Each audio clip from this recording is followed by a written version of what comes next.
ঘুম থেকে দেরিতে উঠার কারণে তাসকিন আহমেদের সেই দিন ভারতের সাথে বাংলাদেশের সুপার 8 ম্যাচটা খেলতে পারেনি।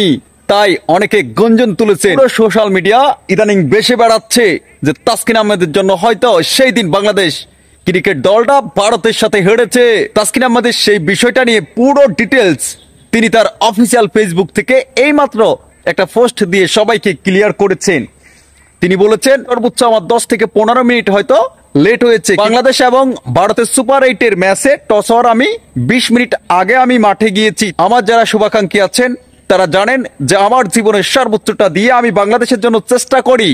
ওকে ফাইন, যাই হোক, তাসকিন আহমেদের যা বলেছেন সব কিছু ঠিক আছে। প্রত্যেকটা প্লেয়ার এই যে অবহেলা করতে করতে করতে করতে আমরা দেখছি এখন অন্য দেশের একেবারে বাজে খেলা দেখলো আমাদের কাছে এখন তৃপ্তি লাগে। নর্মাল খেলাগুলো দেখেও আমাদের কাছে ভালো লাগে, কেননা আমাদের বাংলাদেশের প্রত্যেকটা প্লেয়ার নিজের দায়িত্বকে অবহেলা করতে করতে করতে করতে হয়তো আজকে এই অবস্থা করতেছে। হ্যাঁ, অনেকে বলবেন সাংবাদিকেরা তিলকে তাল বানায়। হ্যাঁ, বানায় কিছু কিছু সাংবাদিকেরা টিআরপি বাড়ানোর জন্য, তাদের ডলার ইনকাম করার জন্য, ভিউয়ার্সের জন্য করেন। ওকে ফাইন, তবে সবাই না। তবে সেটা তো সত্য যে তাসকিন আহমেদ ঘুম থেকে দেরিতে উঠেছে, কারো পক্ষে কারো বিপক্ষে না।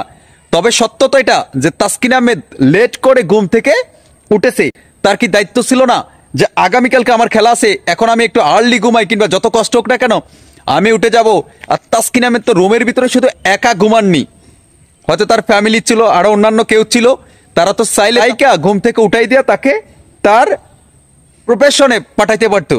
দর্শক, এই তাসকিন আহমেদে যে বিষয়টা ক্লিয়ার করেছেন, তিনি বলেছেন আমি বাংলাদেশের একজন ক্রিকেট প্লেয়ার, আমার একটা আত্মসম্মান বোধ আছে, আমার একটা ইজ্জত আছে, আমার একটা সম্মান আছে।